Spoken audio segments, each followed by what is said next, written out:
લોકસભાની ચૂંટણીની હવે ઘડીઓ ગણાઈ રહી છે। તારીખ 12 એપ્રિલથી જાહેરનામું પ્રસિદ્ધ થતા ઉમેદવારો દ્વારા ચૂંટણી ફોર્મ ભરવાની કામગીરી શરૂ કરવામાં આવી હતી, જેમાં વિવિધ રાજકીય પક્ષોના 16થી વધુ ઉમેદવારો દ્વારા 3 દિવસમાં 52 જેટલા ફોર્મનો ઉપાડ કરવામાં આવ્યો હતો।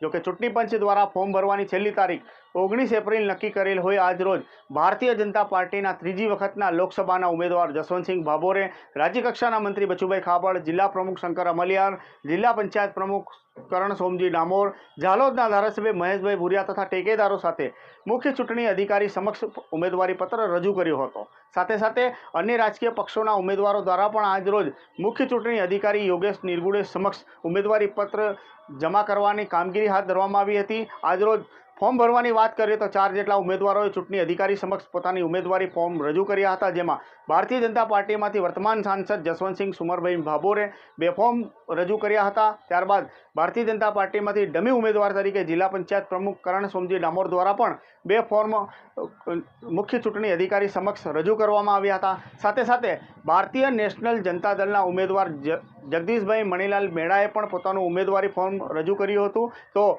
બહુજન સમાજ પાર્ટીના ઉમેદવાર તરીકે ધોળાભાઈ દીતાભાઈ ભાભોરે પણ ચૂંટણી અધિકારી સમક્ષ પોતાનું નામાંકન દાખલ કર્યું હતું।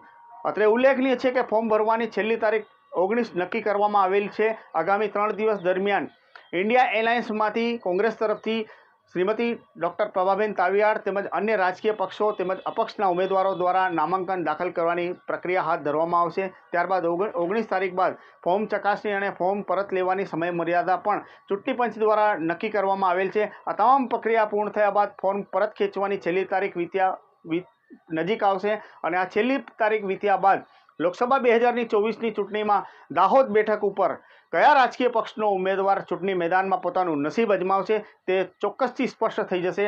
વિડીયોને લઈને તમે કોમેન્ટ બોક્સમાં જણાવી શકો છો। જો તમે ચેનલ પર નવા હો તો સબસ્ક્રાઇબ કરવાનું ભૂલતા નહીં। ધન્યવાદ।